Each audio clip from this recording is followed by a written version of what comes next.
Maaga pa lang, nag-aalulong na ang hair blower sa loob ng Lovely Touch Beauty Parlor. Sa labas, maririnig ang dumadaang mga tricycle, ang sigawan ng mga tinderang nag-aalok ng tilapia, at ang halakhakan ng mga suki sa karinderya. Pero sa loob ng parlor nila na nakapwesto malapit sa palengke, ibang klase ang ingay. "Hoy, Twinkle! Iabot mo nga yung pangkulot!" Sigaw ni Ate Lira habang kinukulayan ng maroon ang buhok ng isang ginang. "Hay nako, yan na naman kayo. Pag wala pang kape, ganyan kayo kaingay." Biro ni Twinkle habang hinahaplos ang buhok ng isa pang kliyente. "Relax lang po, ma'am. Babanlawan na po natin yan mamaya, ma'am." "Ang lambot ng kamay mo, iha," ani ng kliyente habang nakapikit. "Parang kamay ng mayaman." Napatawa si Twinkle. Hindi po. Lotion lang po yan. Wala pong yaman dito. Pasmado lang." Tumawa ang kliyenteng babae. Kahit nakatayo siya buong araw, pinipilit niya pa rin makipagbiruan sa mga kliyente nila. Hindi naman siya pwedeng magsungit, baka hindi na bumalik. Sa tabi, nagbubunatan ng buhok ang baklang si Jonah at ang pinakabatang staff ng parlor.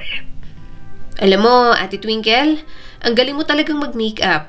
Yung kliyente mo kahapon, hindi ko nakilala. Akala ko artista.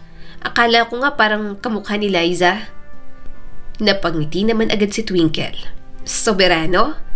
Segera?" Natatawang sabi ni Jonah. Muntik niya na itong batuhin ng suklay. "Basag trip ka talagang bading ka. Pero salamat aminado ako sa sarili ko na magaling ako mag-makeup. Hindi naman ako kagandahan, kaya sa iba ko nalang binubuhos." "Grabe ka, Ate Jonah. Maganda ka kaya? Natural?" Natatawang sabi ni Jonah. "Natural na pagod, natural na pawisan lang ang meron ako." Sagot ni Twinkle at tiningnan ang itsura niya sa salamin. "Yung ilong ko parang pinadaanan ng nanay ko sa truck nung pinagbubuntis ako. Flat na flat eh. Hindi rin madala sa kontur." Natawa naman ang mga tao sa parlor. Sanay na ang lahat sa mga hirit ni Twinkle. Ganoon ang buhay niya. Mahirap pero kontento na siya sa pagiging simple. Habang nag-aayos ng kilay ng isang kliyente, napatingin si Twinkle sa salamin. Kita niya ang sarili na may bakas ng mga lumang tagihawat, mga maninipis na lipstick, at may kaunting pulbos na kumikintab dahil sa pawis. Kahit hindi artista, may aura pa rin," mahina niyang sabi sa sarili. "Ano yan, Twinkle? Nagmumuni-muni?" Tanong ni Ate Lira na may-ari ng parlor. Wala to, ate. Iniisip ko lang kung anong ulam mamaya. Sardinas na naman eh." Tumaas ang mga kilay nito. Si Miko mo, hindi ka pa rin dinadala sa labas? Ang tagal nyo nang mag-boyfriend Parang hindi ka na nagkikwento tungkol sa date ninyo.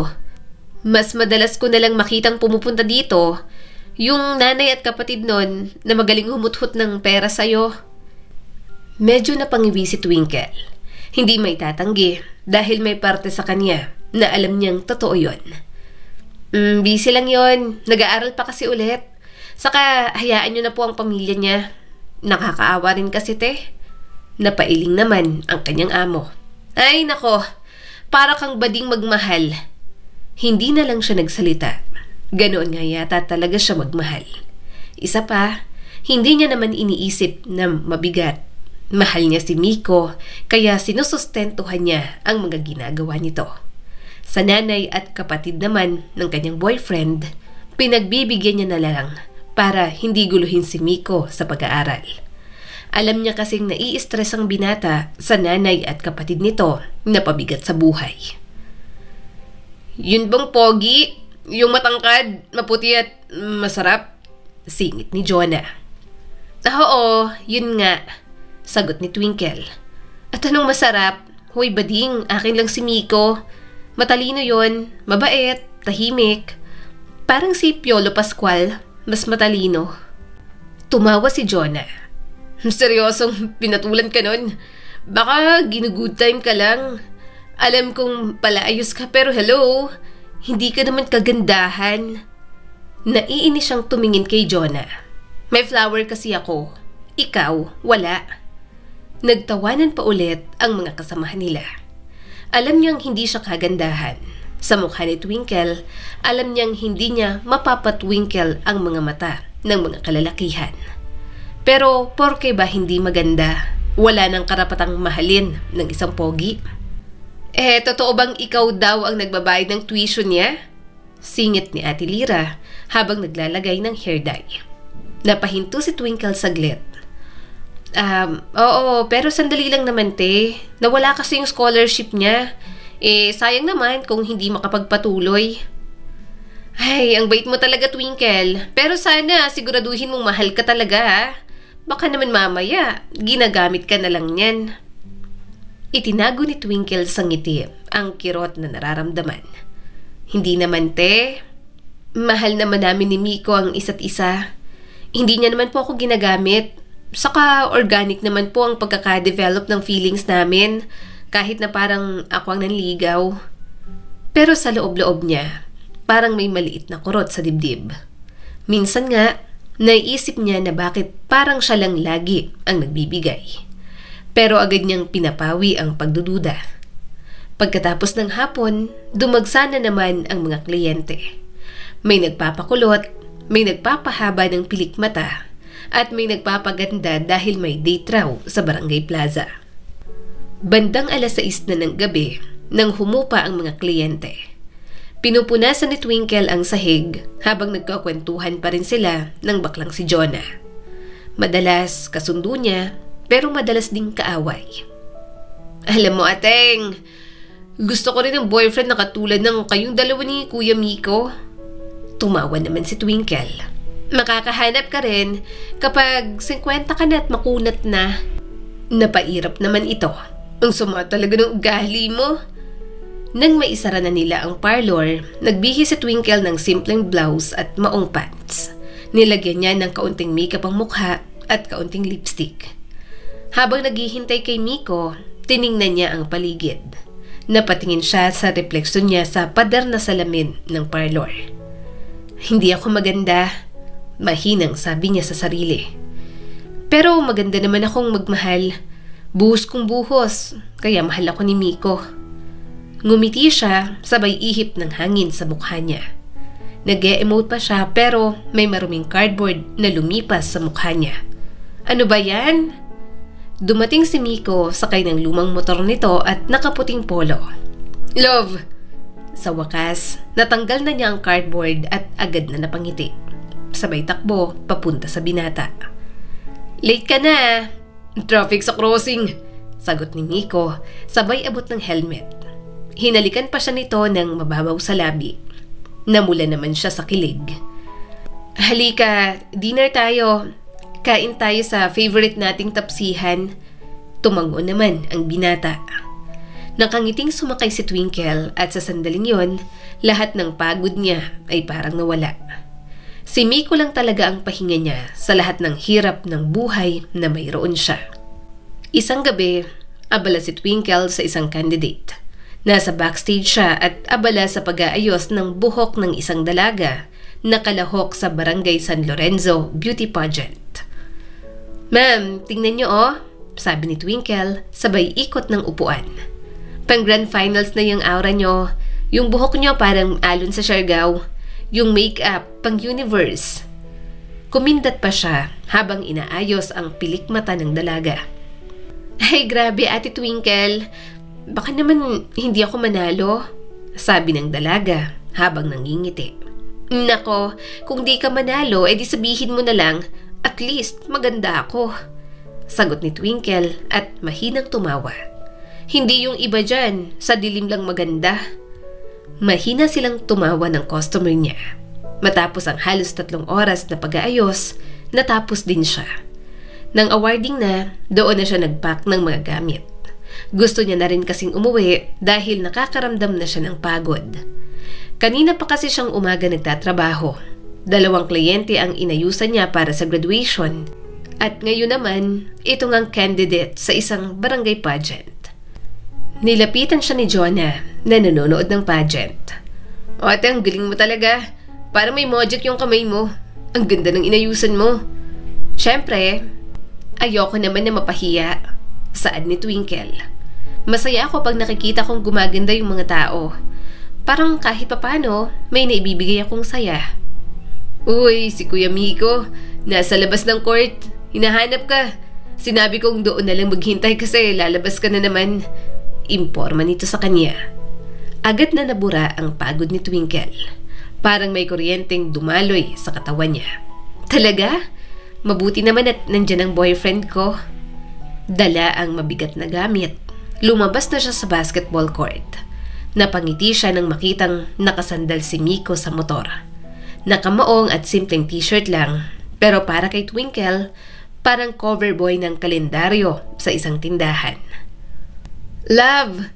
Tawag niya at mabilis na kumaway dito. Ngumiti si Miko pero hindi kasing init ng dati. Napabuntong hininga ito at kinuha ang mabibigat niyang dala. Ay, Twinkle! Gutom ka na? Treat ko ngayon Katas ng sunod-sunod kong client ngayon. Umiling ang kanyang boyfriend. Wag na. Ha? Sige na, huwag ka nang tumanggi. Madalas namang ikaw yung nagdadala ng ulam sa akin pag may kita ka sa part-time mo. Kaya, libre na kita Sumakay silang dalawa sa motor at dinala sila ng hangin papunta sa paborito nilang tapsihan, ang Aling Baby's Tapsilog House. Nang makaupo na sila, agad siyang nag-order. Alam naman niya kung anong paborito ng kanyang boyfriend. Sa maliit na mesa sa gilid ng karinderya, umuusok ang 2 plato ng tapsilog. Ang bango, no? Sabi ni Twinkle sabay hinga ng malalim. Ewan ko ba, yung toyo at suka nila dito parang special. Ang sarap. Tanging tugon ni Miko at parang ayaw pang galawin ang pagkain. Napatingin siya rito at medyo natawa. Uy, anong hindi ka ba masaya? Dati, excited ka pag tapsilog Napatawa si Miko pero maiksi lang. Pagod lang siguro. Pinagawa niya ito ng sausawan na may sili. Di kumain ka. Sige na. Tahimik silang kumain. Si Twinkle, kwento ng kwento tungkol sa kliyente niyang nanalo sa raffle.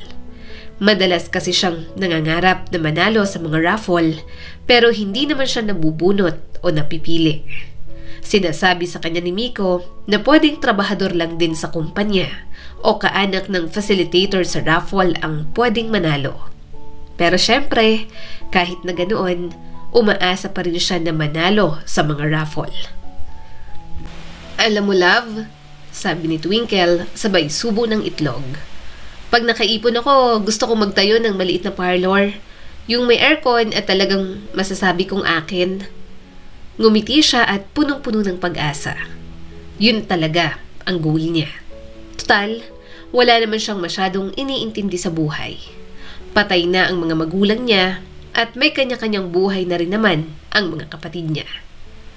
Pero habang nagkakwento siya sa mga pangarap niya, si Miko nakatingin lang sa tapsilog, hindi ito nagsasalita at parang malalim ang iniisip.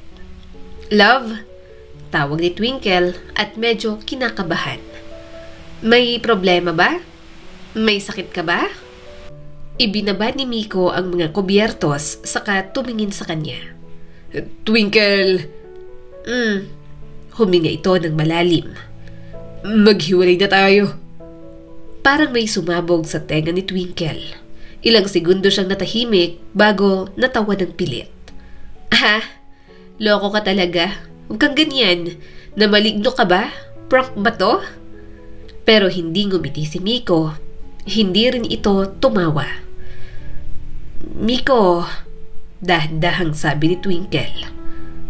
Anong sabi mo? Bakit ka makikipaghiwalay? Maghiwalay tayo, Twinkle. I'm sorry. Napalunok si Twinkle. Nilunok ang tapang nginunguya niya kanina pa. Bakit? Nagbibiro ka lang, di ba? Umiling si Miko. Hindi. Matagal ko na rin iniisip to. Nanginginig ang boses ni Twinkle. Bakit naman, Miko? May nagawa ba akong mali? May nasabi ba akong masama? O may iba ka na? Umiling si Miko. Wala akong iba. Pero hindi ko na kaya. Nahihiya na ako sa'yo. Ha? Nahihiya? Bakit ka mahihiya sa akin, love? Ano ba yan? Huminga ito ng malalim. Tingnan mo, Twinkle. Ikaw ang nagtatrabaho buong araw. Ikaw ang bumubuhay sa atin. Ikaw ang nagbabayad ng tuition ko. Minsan pati pamasahe ko. Para akong walang kwenta. At mas lalo pa akong nahihiya ngayon na alam ko na pinupuntahan ka pala ng nanay at kapatid ko. Hindi mo man lang sinabi sa akin. Hindi agad nakapagsalita si Twinkle. Kung ganon, nalaman na pala nito ang pagbibigay niya ng pera sa pamilya nito. Miko, okay lang sa akin na ganon. Pinilit ni Twinkle na ngumiti pero nanginginig ang labi niya. Hindi mo kailangan mahiya. Ganyan talaga pag nagmamahalan, di ba? Tulungan lang. Hindi mo naiintindihan.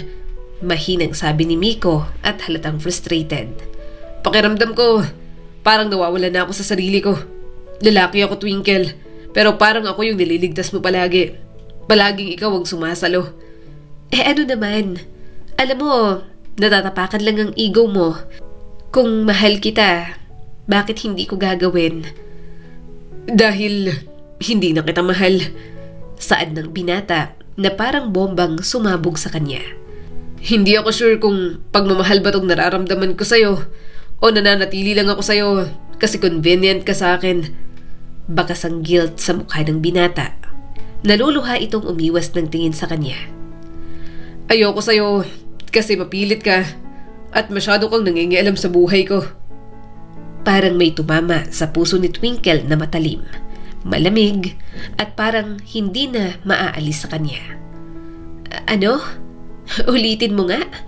Pabulong niyang sabi. Hindi na tumingin si Miko sa kanya. Wala na yung dati. Sinubukan ko pero wala na talaga. Napahawak si Twinkle sa mesa. Ang tapsilog sa harap niya parang biglang naging walang lasa. Hindi totoo yan. Baka pagod ka lang. O baka may problema ka lang sa bahay. Sorry kung masyado akong nangingialam. Hindi ko na uulitin. Hindi na. Umiling ang kanyang boyfriend. Wala, Twinkle. Ayoko na. Please, wag mo na sana akong pahirapan pa. Pahirapan? Ako pa? Tumawa siya pero bumagsak ang mga luha sa kanyang pisngi. Ang bilis mo naman. Kahapon sweet ka pa. Ngayon tapos na agad? Tingin mo gusto kong masaktan ka? Sagot ni Miko at halos hindi makatingin sa kanya. Nagpapasalamat ako sa mga ginagawa mo pero ayoko nangingialam ka. Ayokong maging pabigat sa'yo. Mabigat ako at ang pamilya ko sa'yo. Nung una, nakakahinga pa ako ng maluwag na nakakatulong ka. Pero habang tumatagal, nakokonsensya na lang ako. Lalo pa't hindi ako sure sa nararamdaman ko. Nasasabi mo lang na hindi ka sure kasi ako ang first girlfriend mo at marami ka lang masyadong iniisip na problema. At hindi ka pabigat. Ikaw nga ang dahilan kung bakit ako masipag. Miko, lahat ng pagod ko nawawala pag nakikita kita. Hindi mo ba nakikita yon? Tumingin si Miko, ngunit malamig na ang mga mata sa kanya. Pasensya na, pero pinili kong makipagrelasyon sa'yo kasi nakaka-benefit ako sa'yo. Yun ang una kong naisip nun. Yun ang nararamdaman ko ngayon, pero ayoko magpatuloy na ganito. Minahal naman kita, pero na-realize ko na mali ang lahat ng to. Mali na nakikinabang ako sa mga bagay na pinaghihirapan mo. Maling hinuhututan ka ng pamilya ko. Hindi dapat ganito. Tahimik na tumulo ang mga luha ni Twinkle. Pinunasan niya agad at pilit na nagpipigil ng hikbi. Ang dahya mo? Sa kakaganyan kung kailan ko nabayaran ng tuition fee mo para sa 2 semester mo? Kung ayaw mo na, sana sinabi mo ng maaga. Sana hindi mo ako pinaasa. Hindi mo ako ginawang parang timang sayo. Hindi na nagsalita si Miko. Hindi na rin ito makatingin sa kanya. Sa halip, tumayo na lang ito at iniwan ang kalahating tapsilog sa mesa. Salamat sa lahat, Twinkle. Ingat ka palagi. Alam kong nasaktan ka sa mga inamin ko. Pero maniwala ka man o hindi, minahal kita. Pero hindi ganun kalalim ang pagmamahal ko sa'yo. Mag-focus muna ako sa sarili ko. Kapag okay na ako, babayaran ko ang mga binigay mo sa akin at ang mga hintuhot ng pamilya ko sa'yo. Ayoko nang lumubog sa utang sa'yo. Alam niya namang mataas ang pride ni Miko. Pero hindi niya akalain na aabot sa punto na makikipaghiwalay ito. Pero siguro nga, hindi ganon kalalim ang pagmamahal nito sa kanya. Kaya mabilis matinag at mabilis ring mawala. Naiwan si Twinkle, nakatitig sa mesa at sa tapsilog na malamig na. Tiningnan niya ang tinidor sa kamay niya na nanginginig. Parang gusto niya na lang yung isaksak sa dibdib para mawala ang sakit. Basang-basa pa ang pisngi ni Twinkle habang naglalakad pa uwi. Ramdam pa niya ang alat ng luha sa labi at ang bigat ng dibdib na parang binuhusan ng semento. Ang bawat yapak niya sa kalsada parang kumakalansing sa loob ng puso niyang durog na. Ang syunga-syunga mo talaga, Twinkle. Bulong niya sa sarili, sabay punas ng luha gamit ang manggas ng blouse na amoy hairspray. Lahat na lang iniiyakan mo. Parang wala ka nang ginawa sa buhay mo kundi magmahal at masaktan. Pogi yun. Siguro nakahanap na ng mas maganda sa'yo. Mahina na ang mga ilaw ng tindahan sa gilid ng daan. May amoy na pinagsamang uling at isaw sa hangin. Gabi na at tahimik ng mga bahay. Naglalakad siya at halos hindi na tinitingnan kung saan pupunta. Hanggang biglang may isang kolong-kolong ang halos bumundol sa kanya. Uy, tingnan mo naman yung dinadaanan mo! Sigaw ng driver. Napatigil si Twinkle at nanlaki ang mga mata. Sira ulo ka ba? Nasa gilid ako ng daan. Ang laki-laki ng daan. Huwag mo akong ganyanin, kuya. Masama ang timpla ko ngayon. Baka hindi kita matansya. Pero nang tumingin siya ng maigi, parang huminto ang mundo ni Twinkle. Sa loob ng kolong-kolong, nakaupo ang isang babaeng pamilyar ang mukha sa kanya. Ate? Bulalas ni Twinkle. Nilingon niya si Aileen, ang kanyang nakatatandang kapatid. May bitbit na malaking bag at sa hawak pa lang sa braso ng driver ng kolong-kolong, alam niya nang may relasyon ang mga ito. Twinkle? Sabi ni Aileen at parang nagulat din. Anong ginagawa mo dito? Malamang uuwi. Ano bang gagawin ko? Dapat ako nagtatanong yan. Ate, saan ka pupunta? At sino yung kasama mo? Bakit ka nakasakay dyan? Huminga ng malalim si Aileen. Boyfriend ko, si Van? Denzel? Bulalas ni Twinkle. Vansot, si Almeda. Sagot naman ng kanyang ate. Napatingin naman si Twinkle sa bansot na boyfriend ng kanyang ate.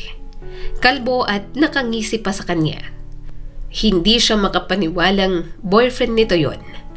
Huminga ng malalim si Aileen. Sasama ako sa kanya.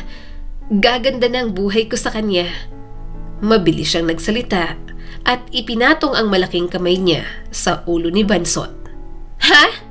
Talagang sasama ka sa kalbong to? Nakasing kalbo ng Sierra Madre? Ate Aileen, mukhang hindi ka naman haharangan sa kahit anong sakuna ng buhay mo. Dahil ulo pa lang, dudulas ng tubig baha. Sure ka bang gagana ang buhay mo rito at bibigyan ka ng ginto kapag nahukay ang utak nito na hindi natin alam kung may laman o wala? Naluhan naman si Aileen. Twinkle, grabe ka. Huwag mo namang ganyanin ang boyfriend ko. Mahal ko siya. Wala akong pakialam, Ate Aileen. Baliw ka rin eh. Iiwan mo ang buhay mo dito para sa lalaking yan? Hoy, nanay ka na. Kung pwede ko lang iumpog sa'yo ang mga substandard materials ng flood control na yan, nagawa ko na. Ate, mag-isip ka nga. Twinkle. Gulong-gulo si Twinkle sa mga desisyon ng kanyang kapatid. Gaganda ang buhay? Paano gaganda ang buhay mo sa pagsakay sa kolong-kolong? At paano gaganda ang buhay kay Vansot si Almeda? Napairap ang kanyang ate. Pwede ba? Huwag kang ang pilosopo. Dadalhin daw niya ako sa Batangas.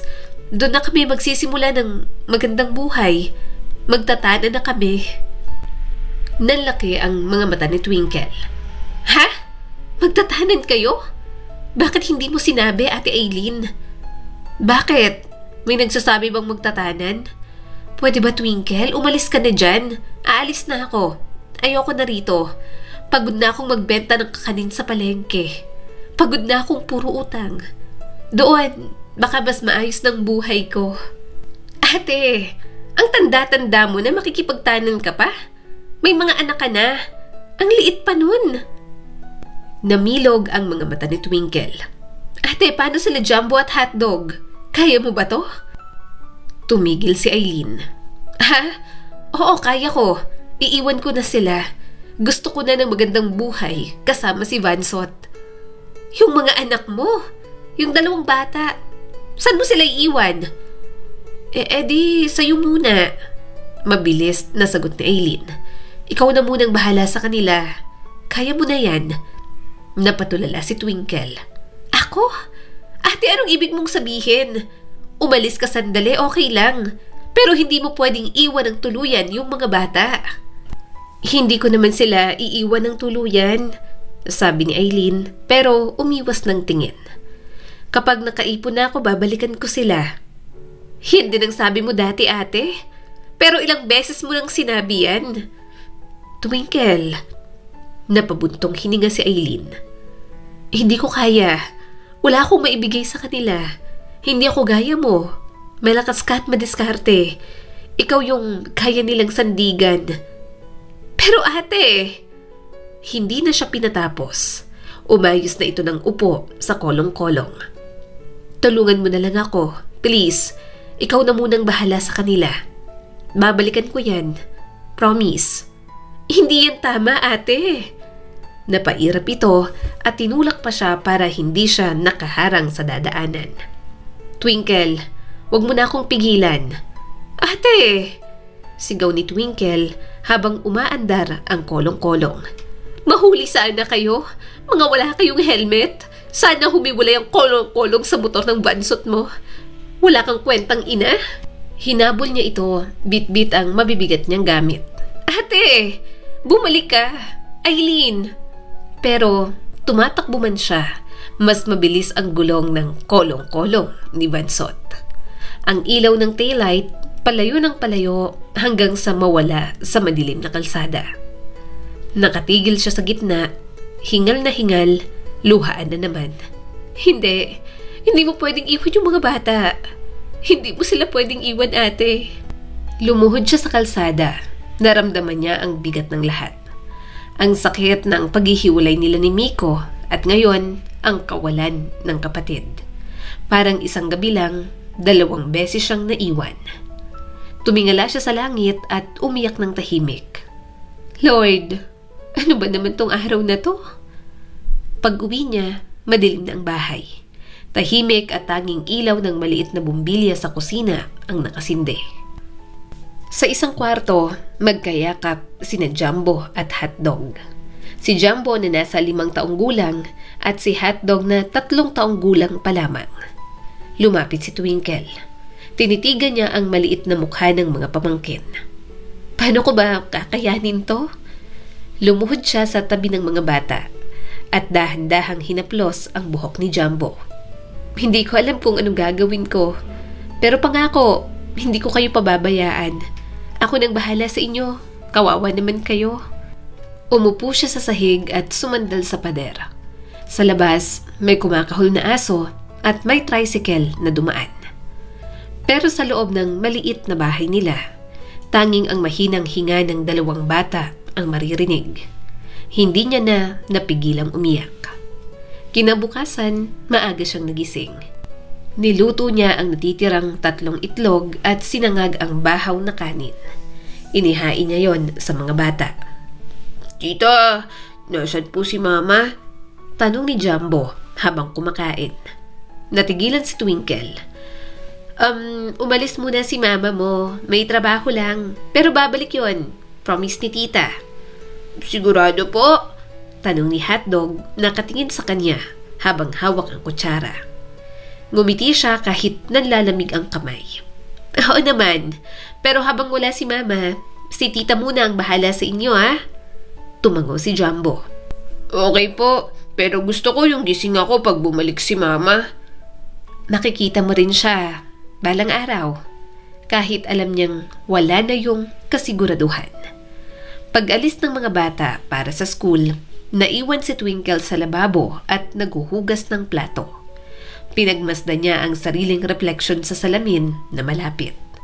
Maputla, may eyebag at halatang broken-hearted, pero may determinasyon pa rin na kumilos para sa sarili at para sa mga pamangkin niya. Dalawa na yung iniwan ako, sabi niya sa sarili. Pero hindi ako sasuko. Kung iniwan nila ako, di ako naman ngayon ang mananatili. Lumabas siya ng bahay, may daladalang lumang backpack at nagsimula ng maglakad papunta sa parlor. Habang naglalakad, nadaanan niya ang kalsadang pinag-iwanan ni Eileen kagabi. Huminto siya sandali at tumingin sa direksyong tinahak ng kolong-kolong. Baka isang araw, ate, mahina niyang sabi. Pag nagsawa ka na sa pagtakbo, nandito pa rin ako. Hindi lang para sa'yo, kundi para sa mga anak mo. Huminga siya ng malalim, pinunasan ng luha at ngumiti kahit papaano. Twinkle Manalo, simula ngayon, sabi niya sa sarili. Nanay ka na sa mga pamangkin mo. Kaya mo yan. At tuluyan na siyang naglakad paalis. Dala ang bigat ng bagong responsibilidad, pero may kaunting tapang na nagsisimula sa puso niya.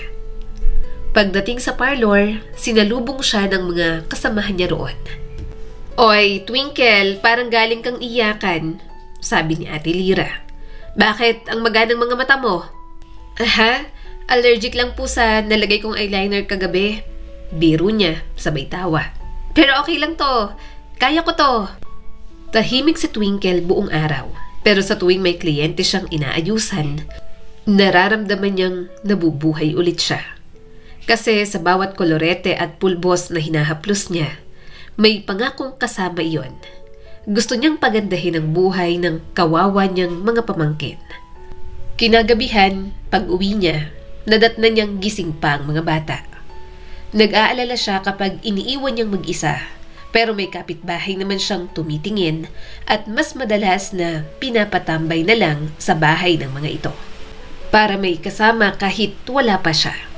Mahirap, pero kapag nakikita niyang masaya ang mga bata, nagkakaroon ng lakas ang puso niya. Lumipas ang mga araw na parang bula. Mula sa isa, naging linggo, at ngayon buwan na ang lumipas simula nang iwan ni Eileen ang mga bata. At sa bawat umaga, bago pa sumikat ang araw, gising na si Twinkle. Sa sobrang dami niyang responsibilidad, parang hindi niya na naisip damhin ang sakit ng breakup nila ni Miko. Ate Lyra, pwede bang dito ko muna isama ang mga pamangkin ko? Bakasyon kasi, walang kapitbahay na magbabantay, kaya sinama ko sa parlor.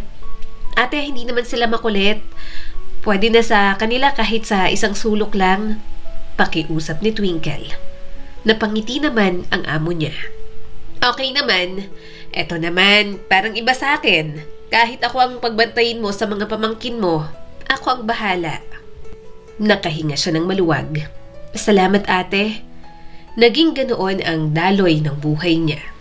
Dahil wala na siyang Ate Eileen nakahati sa mga bill, siya na ang nag-aasikaso sa lahat ng iyon.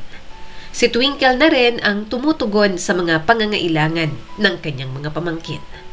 Pag-uwi niya, sinasalubong siya ng dalawang ng munting yakap. Tita! Tita! Sigaw ni Hotdog sabay yakap sa kanya. Oy, mga pogi kong anak-anakan, sabi ni Twinkle sabay halik sa ulo ng mga ito. Kumain na ba kayo?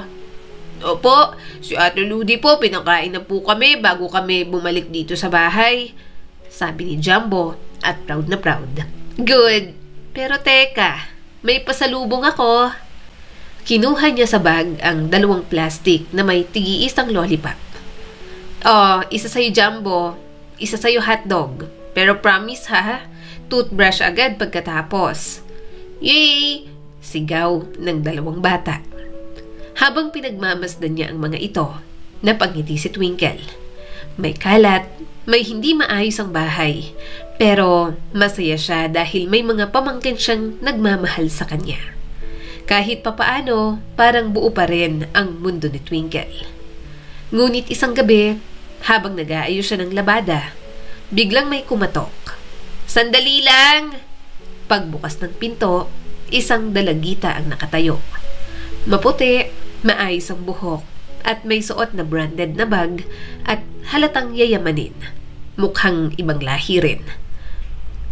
Excuse me, are you Twinkle?" Tanong ng dalagita at medyo may accent. Napakurap si Twinkle at mukhang mapapasabak pa yata sa pag-i-English. Yes, me. I'm Twinkle Manalo. Who are you?" Ngumiti ng bahagya ang dalagita. "I'm Kyla. I'm the daughter of Lorna Manalo, and of course, my father is James Tyler. I'm your half-sister." Natigilan si Twinkle. Half-sister? Alam niyang may iba pang anak ang kanyang ina na mas bata pa sa kanya bago mamatay. May nakilala kasi itong kano noon at nabuntis.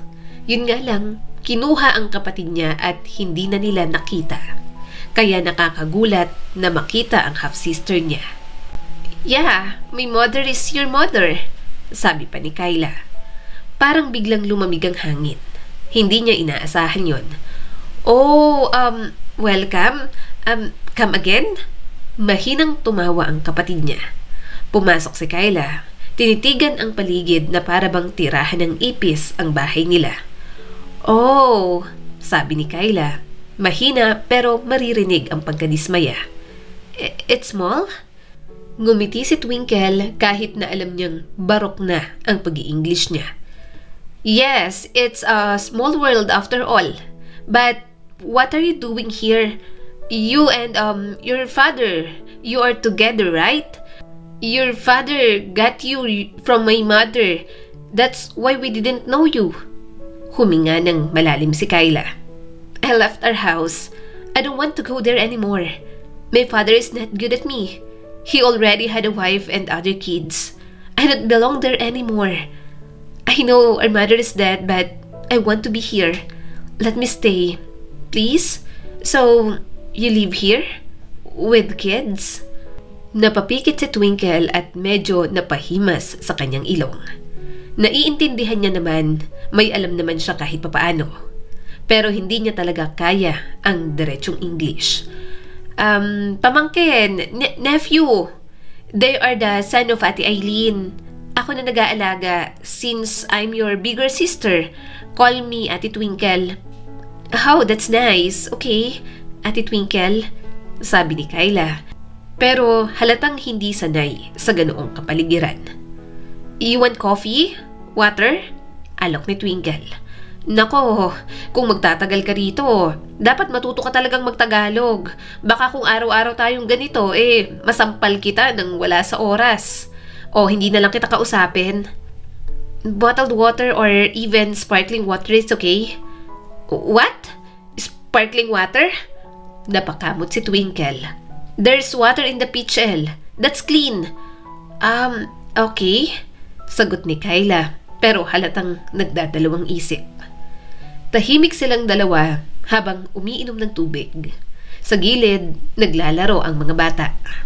"Tita, sino po yan?" tanong ni Jumbo. "Tita, ang ganda po. Mas maganda po sa'yo." Umismid naman si Twinkle. "Si Tita Kyla nyo, kapatid namin ng mama nyo." "Hay po," sabay bati ng mga bata. Ngumiti si Kyla at medyo pilit. "Hello, you're cute." Simula ng araw na yon, sa kanya na nga tumira ang kapatid niyang si Kyla na half Filipino, half American. Naging dagdag pasanin niya pa. Pero okay na rin dahil may katulong siya sa pagbabantay ng mga pamangkin niya. Inasikaso niya na rin para makapag-aral kahit medyo late na. Mabait naman, yun nga lang, hindi niya masyadong kinakausap. Ligawin din ng mga tambay sa kanila. Gusto niya mangharangan, mas okay na yon para matutong magtagalog. Pero palagi niyang pinapaalala ang limitasyon nito. At tinuturo ang kultura nila, lalo na sa panliligaw. "Hoy!" bulalas ni Twinkle at hinagip agad ang walis. "Ano ba yan? Bakit ang dami niyo dyan?" Para kayong mga langaw. Tigilan niyo sabi ang kapatid ko. Hindi pa to liligawan, bata pa to. At kayo, mga tambay lang naman kayo. Umismid ang isang tambay sa kanila. Ate Twinkle, napaka-bitter talaga. Sumisilay lang naman. Ang ganda ng kapatid mo eh. Oo, maganda. Pero kayo, mga mukhang unggoy. Kaya magsilayas na kayo. Mga humaharang kayo sa bahay ko. Singhal niya pa sa mga ito. Tumawa naman si Kyla at mga pamangkin niya. Pumasok na siya sa loob. Bahagya siyang napangiti dahil may pagkain na roon. Kahit paano ay natututo na rin naman sa pagluluto si Kyla. Kahit naman medyo maarte at talagang English speaking, magaling namang makisama at madaling matuto. Hanggang sa 7 taon na ang lumipas. 7 taon na pero wala pa rin level up ang buhay niya.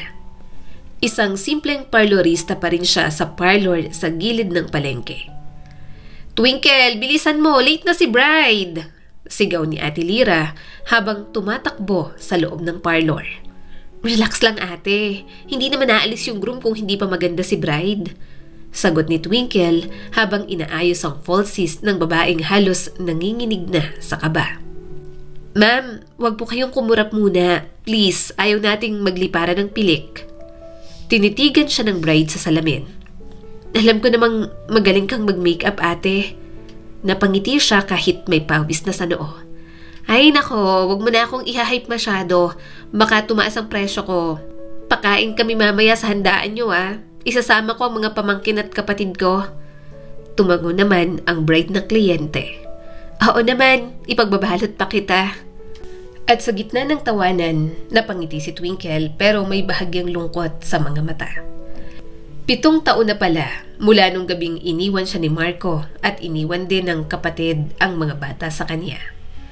7 taon ang pagpapanggap na okay lang, na sapat na ang tawa para takpan ng lungkot. Tita, may baon po ba kaming hotdog bukas?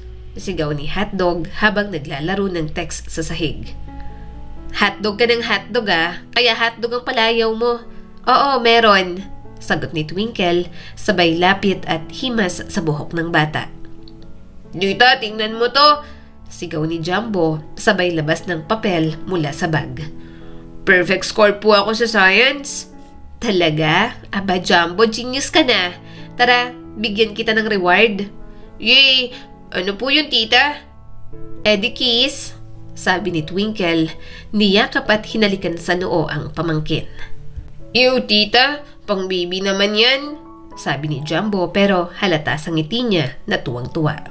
Sa kusina, abala si Kyla, naka-headset at laptop sa mesa. Hey, Ate Twinkle, mula sa Singapore ang client ko today. Kailangan ko lang tapusin ang report na to. Oo, sige lang. Ako nang bahala sa mga bata. Tapos ako na rin ang maghuhugas ng pinggan mamaya, sabi ni Twinkle at nakakahinga na ng maluwag dahil medyo sanay ng magtagalog ang kapatid niyang si Kyla. Habang nagluluto si Twinkle ng hapunan, napatingin siya sa 2 bata. Grabe ang bilis ng panahon, parang kahapon lang, ang liliit niyo pa. Ngayon, pareho na kayo nag-aaral at pumapasok sa school. Tahimik siya sandali bago huminga ng malalim. Pero buti na lang, kahit anong hirap, nandito pa rin kami. Kinabukasan, abala si Twinkle sa parlor. Maaga pa lang at puno na ng kliyente. May nagpapakulay, nagpapagupit, at may nagpapatanggal ng split ends pero mukhang may problema sa love life. Sa paligid, amoy hairspray, conditioner at syempre, may kasama ng chismis. Day, pakikuha nga yung roller brush, bilis! Sigaw ni Twinkle habang nakaipit sa pagitan ng tenga at balikat ang cellphone. May tinatapos siyang reband at nagmimix ng treatment cream kaso biglang tumawag si Kyla. Wait lang ma'am ha, sabi niya sa client sabay tapik sa buhok nito. Sandali lang po, emergency lang sa bahay. Sinagot niya ang tawag. Hello Kyla, oh bakit? Sa kabilang linya, maririnig ang mahinang tinig ng kapatid. Ate Twinkle. Napakunot noo si Twinkle. Oh, bakit? Anong nangyari? Si Jumbo? Huminga ng malalim si Kyla. Nagreklamo ulit kanina. Malabo raw ang paningin niya. Akala ko arte lang pero nang dinala ko sa health center, sabi ng doktor, kailangan daw ma-check agad ng espesyalista. Natigilan si Twinkle. Anong ibig mong sabihin? Baka naman kailangan lang ng salamin? Hindi na raw madadaan sa salamin ate. Possible daw na may problema sa retina niya. Sagot ni Kyla at seryoso pa rin. Kung hindi maagapan, baka lumala. Baka mabulag. Ha? Mabulag? Halos pasigaw niyang sabi at napalakas din ang hairdryer ng katabi niya. Napatingin sa kanya ang kliyente na si Madam Baby. Ano daw? Mabulag? Mabubulag ako sa shampoo na nilagay mo? Madam, hindi ikaw. Mabilis na sagot ni Twinkle. Pamangkin ko po, si Jumbo. Bumalik naman siya sa pakikipag-usap sa kanyang kapatid. Hindi, imposible yon. Bata pa siya. Ang laki pa ng mga mata nun. Bakit naman mabubulag? Alam ko ate, ani Kyla. Pero sabi ng doktor, ipacheck daw agad. Baka may pag-asa pa. Napaupo si Twinkle sa gilid ng parlor chair habang ang kliyente ay nakatitig pa rin sa kanya sa salamin. Tinanong siya nito pero sinabi niya lamang na okay siya. Huminga siya ng malalim bago sumagot kay Kyla. Sige, uuwi ako mamaya. Pag-uusapan natin. Pagkatapos ng trabaho, halos lipa rin ni Twinkle ang pauwi. Si Kyla ay nag-aabang sa labas at halatang kabado. Pagpasok sa loob, nakita niya agad ang mga pamangkin. Si Jumbo nakaupo sa sofa habang yakap ang unan at agad na nagsumbong sa kanya. Tita, parang madilim yung TV kahit bukas. Diyos ko, simula na pala. Halos mapaiyak siya. Ate, kalma lang, sabat ni Kyla. Baka kailangan lang niya ng salamin. Paano kung hindi salamin? Sinabi mo nga sa akin kanina, di ba? Napakamot si Kyla. Hindi ko alam ate, hindi ako ophthalmologist. Kahit ako hindi, pero marunong ako mabulag. Nabulag na ako sa pagmamahal dati. Umasim ang mukha ni Twinkle nang maalala ang ex-boyfriend niyang si Miko. Aha? Bulalas ng kanyang kapatid. Wala, tara na sa doktor bukas. Hindi pwedeng ganito. Kailangang malaman natin kung anong lagay ni Jumbo. Kinabukasan, sumugod silang 4 sa klinik. Kasama na rin nila si Hotdog dahil wala namang magbabantay dito. Pagpasok pa lang, napasinghap si Twinkle. Ay, Diyos ko. Kailang pogi ng doktor. Focus ate, sabi ni Kyla pero natawa rin. Hina mo talaga sa pogi. Lumapit sa kanila ang doktor, nakamukha ng isang Korean actor na crush ni Twinkle.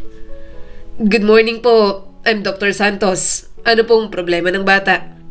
Napahawak si Twinkle sa garter ng panty niya, na lumuluwag yata dahil sa malalim na boses ng poging doktor. Parang nananakit ang mga mata ko, Dok. Nakakasilaw ka kasi.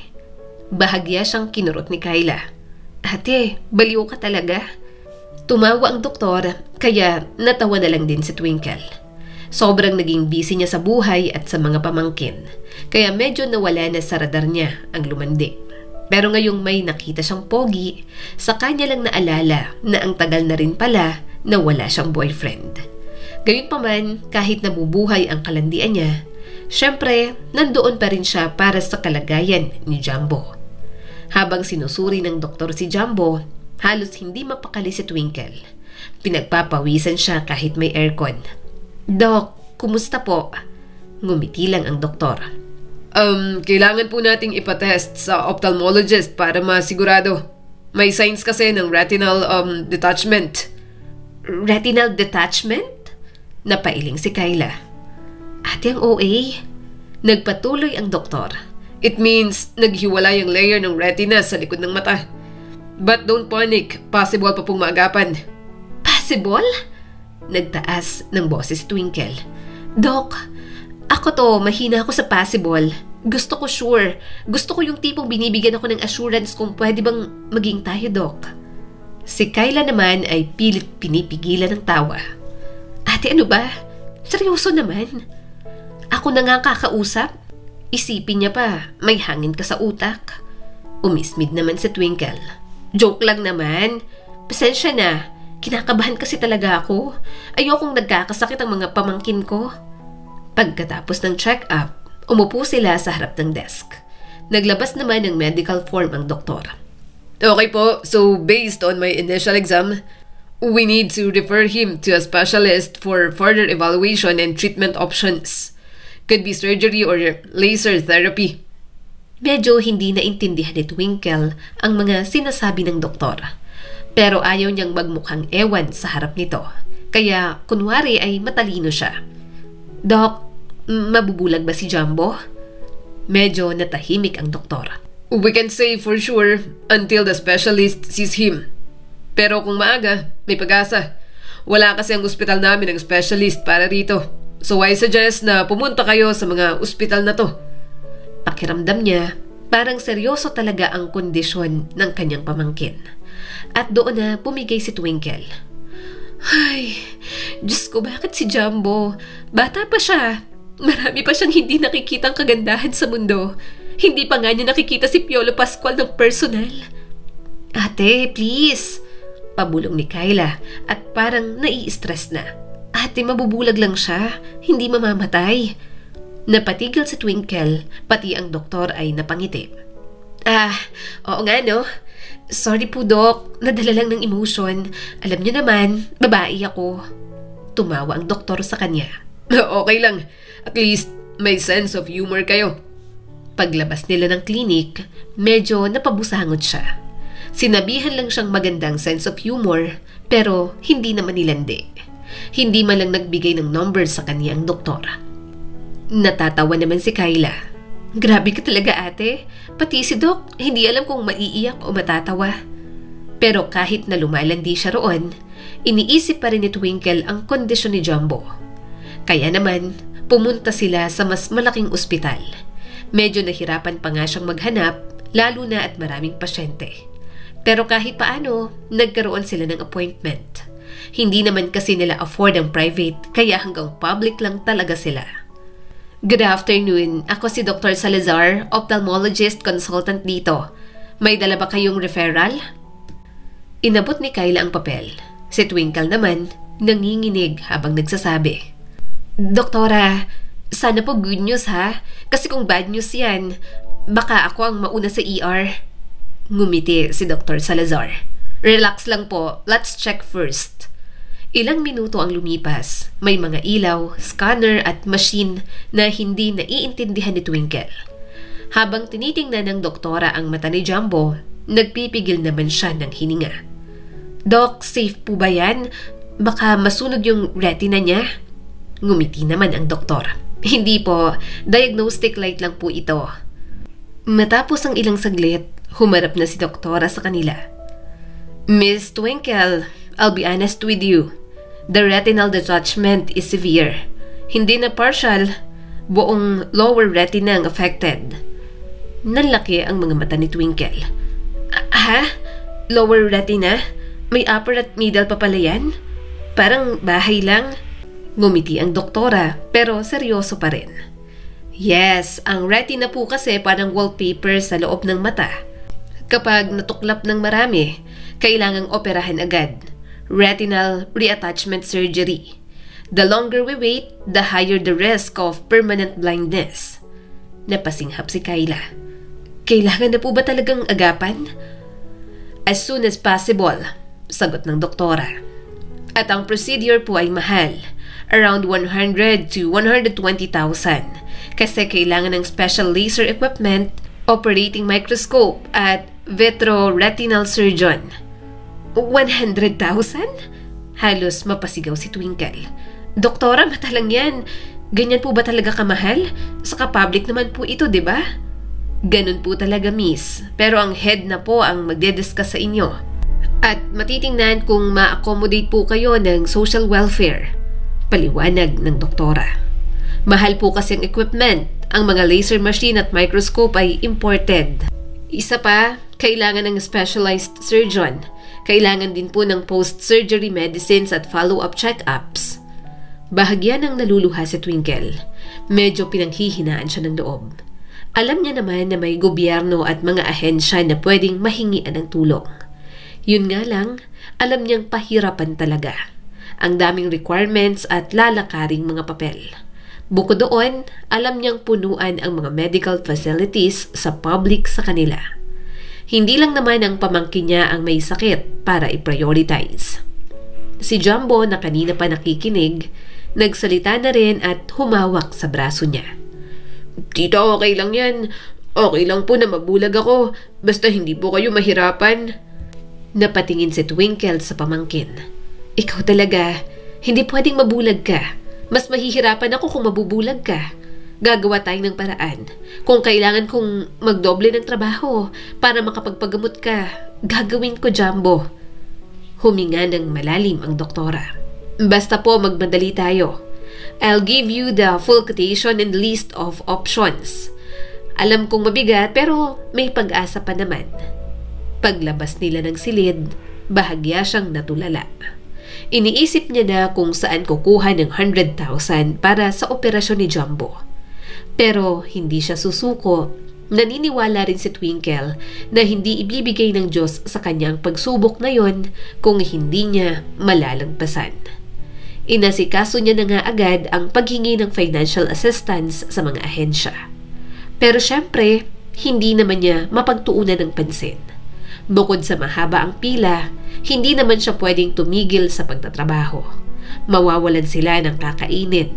Hindi pa nakatulog na saktong nawala naman ng client ang kapatid niyang si Kyla. Minsan, lihim na lang siyang napapaiyak. Parang siya na lang ang kumikilo sa lahat. Gusto niya nang magpahinga kahit saglit, pero alam niyang hindi pwede. Kawawa naman ang mga pamangkin niya. Maliit pa at inabandona ng sariling ina. Uhoy, Ate Twinkle, basang sisiw ka na naman. Sigaw ni Jonah habang inaabot ang tuwalya. Anong gagawin ko?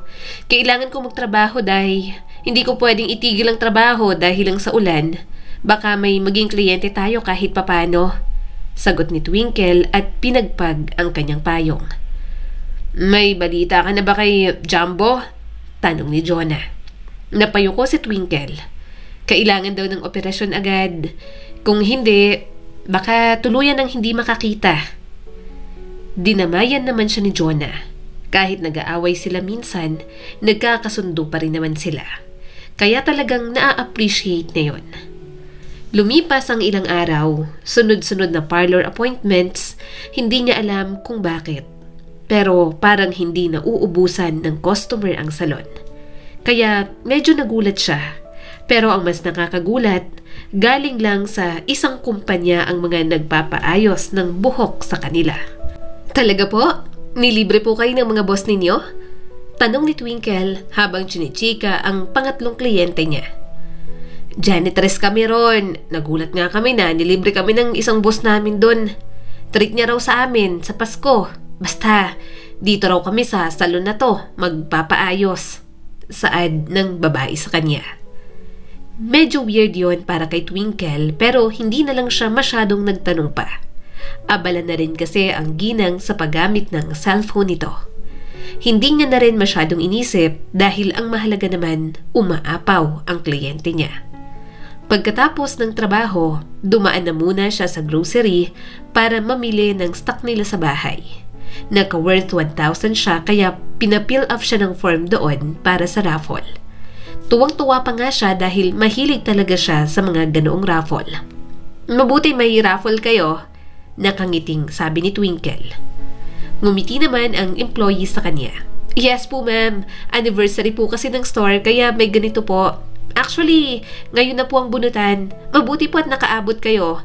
Last draw na kaya kung pwede po pahintay po para bunutin ang raffle. Ilalive po namin ang bunutan. Malay niyo po, kayo pala ang mabunot. Para kung sakali, hindi na po namin kayo tatawagan at diretso grocery hakot na. Kaya naman, naghintay na muna si Twinkle roon habang kumakain ng turon. Gustong gusto niya ang mga ganoong raffle. Ganon pa man, alam niyang malas siya sa mga ganoon. Kaya nang mapili na ang 3 winners at hindi nabanggit ang kanyang pangalan, hindi na siya umasa. Malungkot na inubos ni Twinkle ang turon. Nang makainom ng tubig, kinuha niya na ang mga pinamili at mga alis. Pero natigilan siya nang marinig muli ang boses ng host. May changes po tayo. Since anniversary po ng ating store, bubunot pa tayo ng isa pang winner. Nakangiting sabi ng host habang bumubunot. So, ang ating pang-apat na winner ay si Twinkle Manalo. Ako yan! Tuwang-tuwang sabi ni Twinkle at napalundag pa. Hindi siya makapaniwala sa tagal niyang sumasali sa mga raffle. Kahit pack ng sachet, tinatsaga niya. Pero talagang wala pa rin siyang nakukuha. Hindi pa rin siya nabubunot. Subalit ngayon, yun na ang swerte niya. At bilang premyo, may chance siyang maghakot ng grocery within 30 minutes. Naka-wedge si Twinkle, kaya talagang nakapaa siya ng naghahakot. At nang matapos, nakasampung malalaking cart talaga siya. Tuwang-tuwa si Twinkle at pinalakpakan ng sarili niya. Hindi siya makapaniwalang may opportunity siya na ganoon. Pero sa gitna ng pagtawa, isang figura ang nakita niya sa tapat ng isang stall. Miko? Pero nang muling dumaan ang mga tao, bigla itong nawala sa dating pwesto. Medyo nagulat si Twinkle doon. Iniisip niya na baka guni-guni niya lang. Kaso, bigla niyang sinaway ang kanyang sarili. Ano ba naman yan? Bakit ko pa naman hinahanap ang lalaking yun? Pakialam ko dun. Napairap siya sa kanyang sarili. Bumalik naman din ang ngiti niya. Basta ang mahalaga, siya ang nanalo sa raffle. Marami siyang grocery ngayon at siguradong matutuwa ang kanyang mga pamangkin. Lumipas ang mga linggo, patuloy pa rin si Twinkle sa paghahanap ng paraan para maoperahan ang kanyang pamangkin na si Jumbo. May nakuha na naman siyang tulong pero naghihintay pa rin sila sa waiting lists. Kaya patagal ng patagal, mas natatakot siya. Parang mababasag ang kalooban niya kapag nakitang bulag na si Jumbo. Pero isang gabi, habang malakas ang ulan at parang galit ang langit, nakatulog pala si Twinkle sa lamesa habang nagbabudget ng pera nila. Wala namang kakaiba sa araw na yon. Pero nagulat siya nang makitang wala si Jumbo sa tabi ni Hotdog. Jumbo? Tawag niya pero walang sumagot. Hinanap niya sa buong bahay pero wala. Jumbo! Nakita niya ang isang papel sa mesa.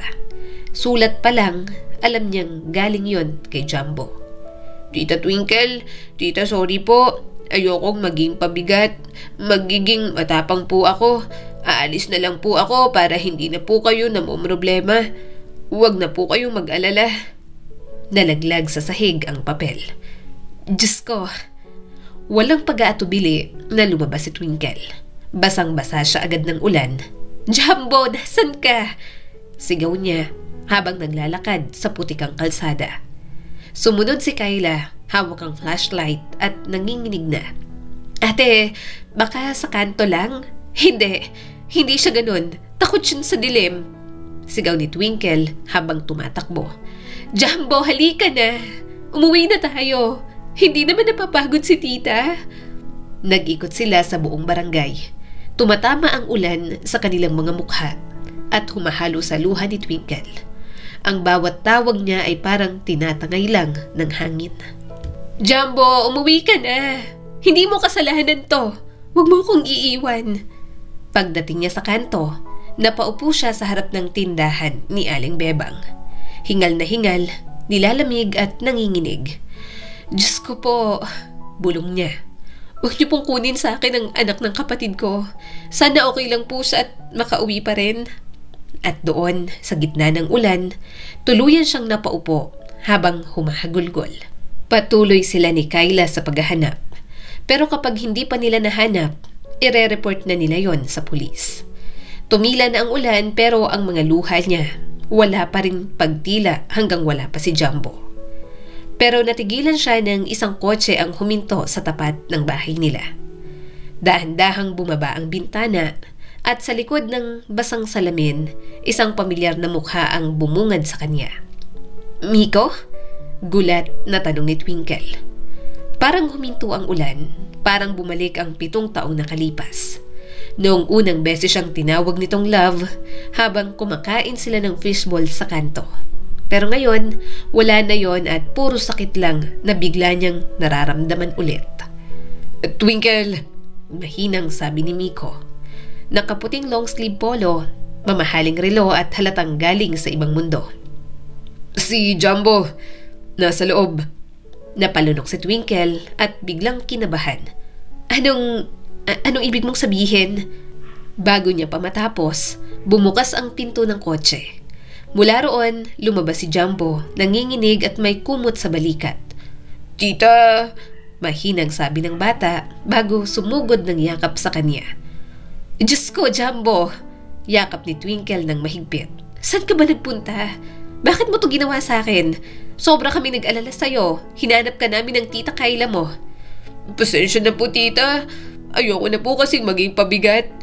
Nakikita ko na po na napapagod na kayo dahil sa akin. Hikbi ni Jumbo habang hinahaplos ni Twinkle ang buhok nito. Shh! Okay na. Basta ligtas ka na. Hindi ka pabigat sa amin. Ginagawa lang namin lahat ng makakaya namin kasi mahal ka namin, Jumbo. Pagkatapos ay tumingin siya kay Miko at doon sumiklab ang lahat ng damdaming itinago niya ng 7 taon. Salamat, malamig niyang sabi. Pero umalis ka na. Ayokong nakikita ang pagmumukha mo. Twinkle, nakita ko lang siya sa terminal. Basang-basa na. Hindi ko alam na... Hindi mo kailangan magpaliwanag. Umalis ka na. Salamat sa tulong mo pero ayokong makausap ka. At bago pa makasagot si Miko, niyakap niya ulit si Jumbo, saka mabilis na tumalikod. Pumasok na sila sa bahay. Nilak niya agad ang gate. Kumunot naman ang noo ni Twinkle nang makitang napapikit si Miko at parang kawawang batang nakadungaw sa kanya. Bago pa siya makapasok ng bahay, tinawag siya ni Miko. Twinkle, sandali lang. Hindi mo man lang ako pakikinggan. Huminto siya ng dahan-dahan. Pinaunan niya na muna si Jumbo sa loob bago harapin ang ex-boyfriend niya na makapalang muka. Naiinis siya na may lambing at pagsusumamo roon. Bakit, Miko? Tanong niya at tinaasan ito ng kilay. Para saan? Para ipaliwanag mo kung bakit mo ko iniwan nung araw na nagtatapsilog tayo? Napatingin si Miko sa lupa, tila tinatamaan ng konsensya. Twinkle, hindi mo naiintindihan. Hindi ko kailangang maintindihan. Kasi nung iniwan mo ko, wala kang pakialam sa nararamdaman ko. Nakakasakit ang pride mo. Ang hiyang nararamdaman mo noon sa pagtulong ko sa iyo at sa pamilya mo. Pero mas masakit ang sinabi mong hindi mo na ako mahal. Dahil hindi naman talaga ako sigurado sa nararamdaman ko noon.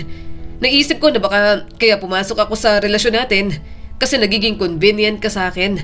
Pero nang pinag-aaral mo ko, mas lalo kong na-realize na ayokong gawin yun. Ayokong mag-invest ka sa akin gayong hindi ako sigurado kung malalim ang nararamdaman ko.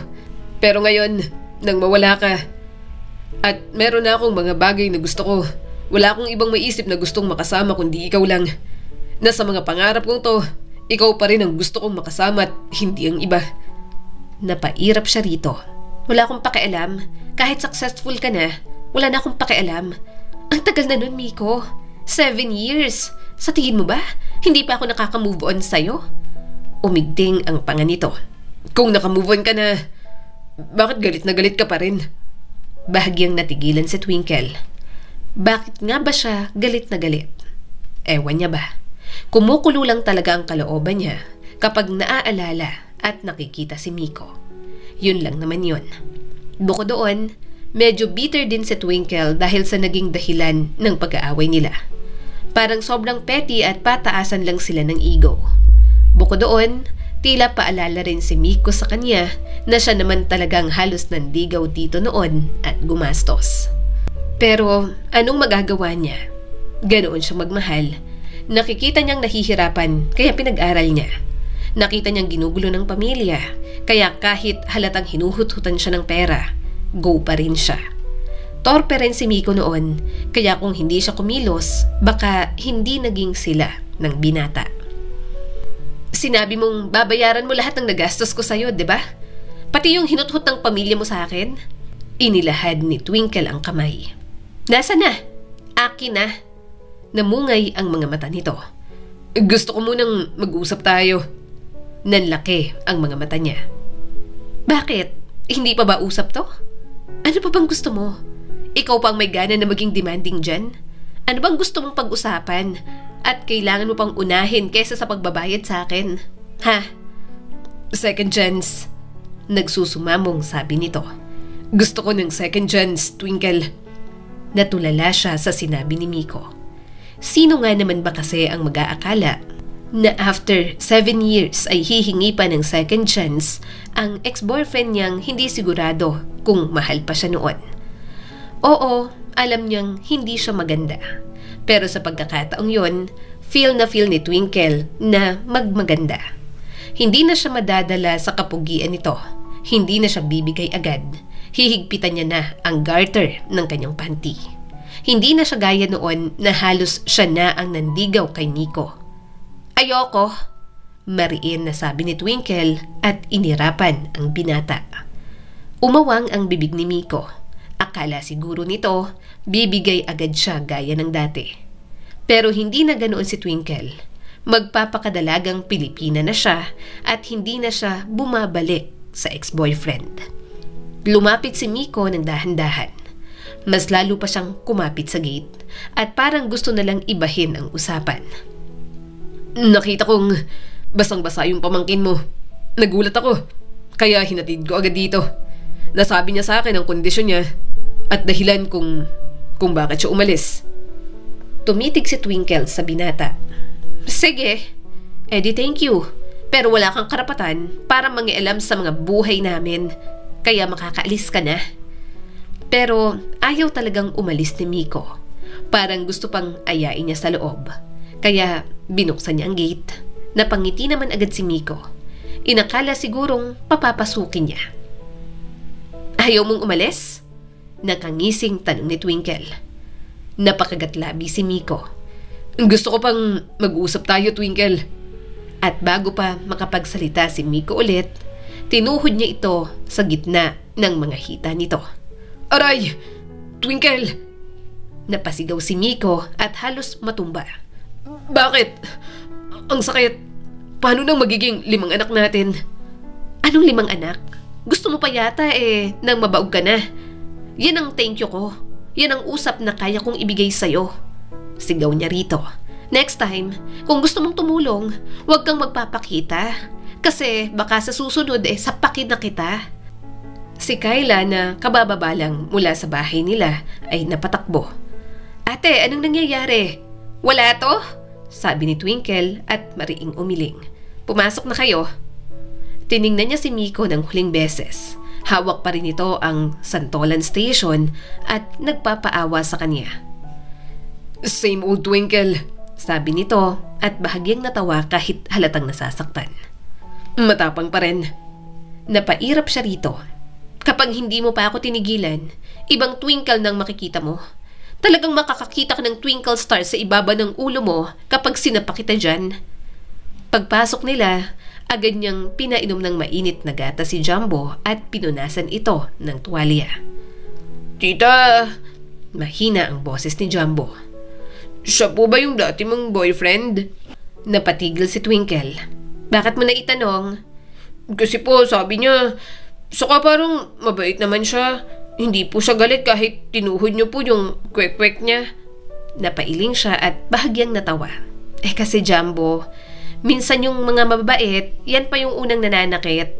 Kaya mag-ingat ka. Sira ulo kasi yon. Inasikaso niya si Jumbo. Kinausap niya rin na huwag na nitong uulitin. Panay naman ng sorry at iyak ng bata hanggang sa nakatulog na. Lumapit si Kyla sa kanya. Ate, siya ba yung Miko na sinasabi mo nun? Oo, sagot ni Twinkle sabay buntong hininga. At kung may Diyos man talaga sa taas, siguro sinusubok lang ako kung marunong pa ako magpigil. Pero ate, sabad ni Kyla, bakit niya tinulungan si Jumbo? Hindi naman niya kailangan gawin yon. Saka nakakagulat na around the area lang siya. Diba sabi mo, matagal na silang wala ng pamilya nila dyan? Napakibit balikat siya. Hindi ko alam. Baka konsensya. Baka gusto lang niyang linisin yung pangalan niya.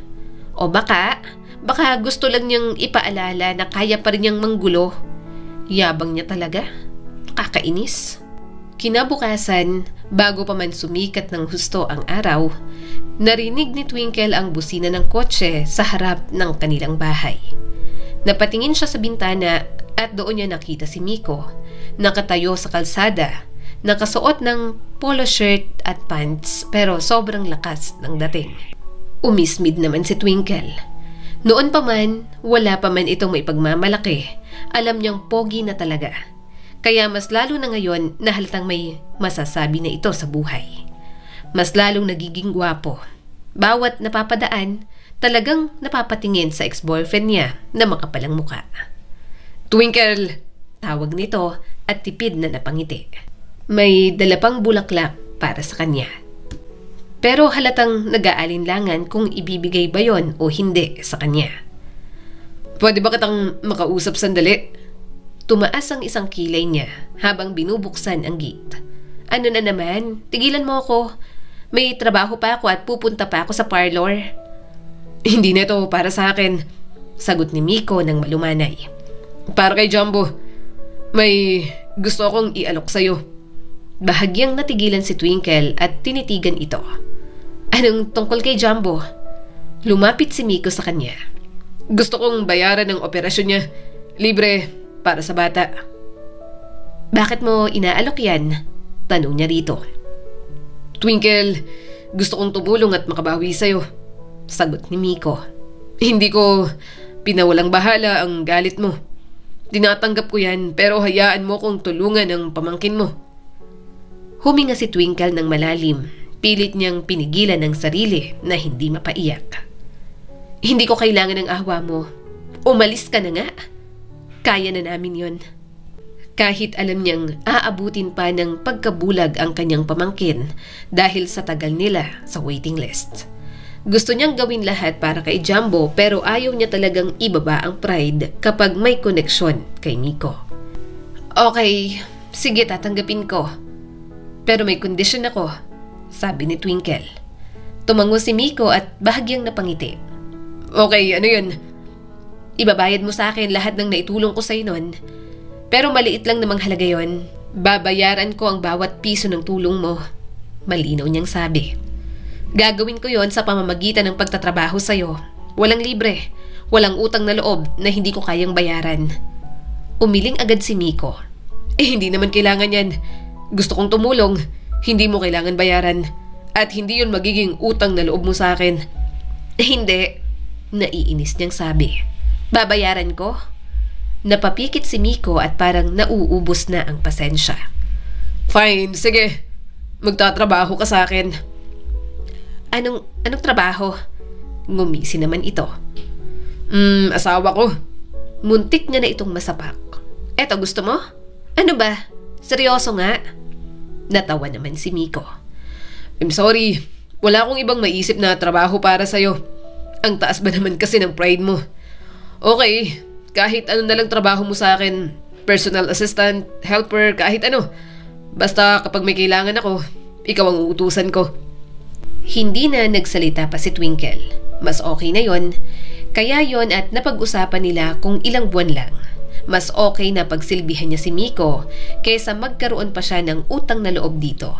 Total, medyo humihina na ang parlor kaya mawawalan siya ng trabaho. Umaasa na lang si Twinkle sa mga client na nakukuha niya.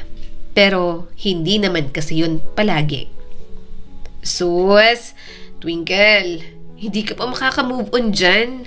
Saad ng kaibigan niyang bading na si Jonah. Sinamaan niya ito ng tingin habang kumakain ng balut. Bakit? Feelings mo ba to? Ha? Hindi.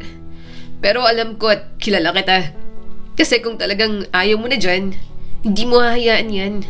Kaso affected ka at galit ka nang magkaroon ng utang na loob. Alam mo bang dahil sa ginagawa mo, mas mapapalipit kayo? Marupo ka pa naman.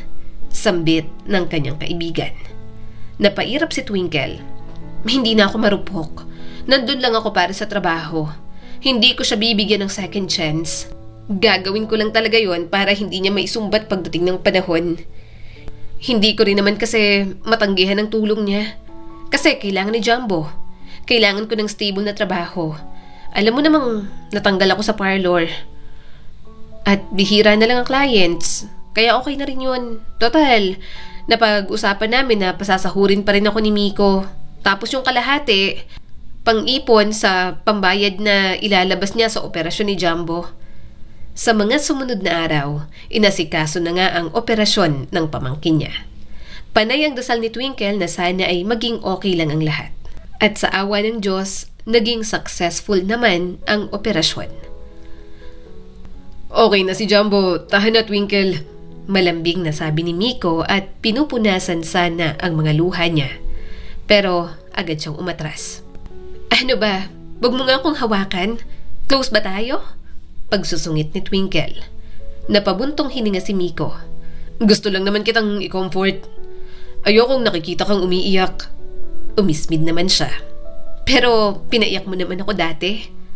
Sandali silang natahimik pareho. Totoo naman kasi ang sinabi niya. Talagang labis ang iniluha niya sa paghihiwalay nila noon ni Miko. Pero syempre, parang ngayon niya palang nadadama ang sakit. Ngayon pa lang, dahil nagpanggap siyang malakas noon para kina Jumbo at Hotdog. Kaya ngayong nakita niya ulit si Miko at nabubuksan na naman ang mga sugat, parang doon pa lang talaga siya nag-move on sa lahat ng sakit. Ang hirap maniwala sa second chance na hinihingi mo. Pag-amin niya sa binata. Ang tagal-tagal na nun. Paanong naging sure ka na mahal mo na ako ngayon? Napangiti ng mapait ang binata. Alam ko naman na mahirap paniwalaan para sa'yo. Naiintindihan ko kasi nasaktan kita. Pero nang iwan kita, may bahagi sa akin ng nalungkot at naging miserable. Dahil dun ko lang na-realize kung anong pinakawalan ko. Pero hindi na rin ako bumalik dahil bukod sa nasaktan kita, ayoko maging pabigat ulit sa'yo.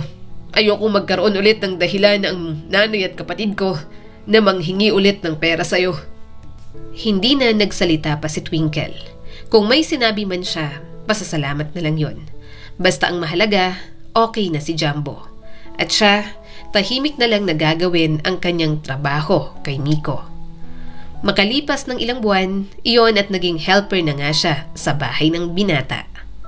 Ang ganda-ganda na ng bahay nito, malayo sa bahay nito dati na yero lang ang gate at plywood pa ang pagitan ng mga kwarto.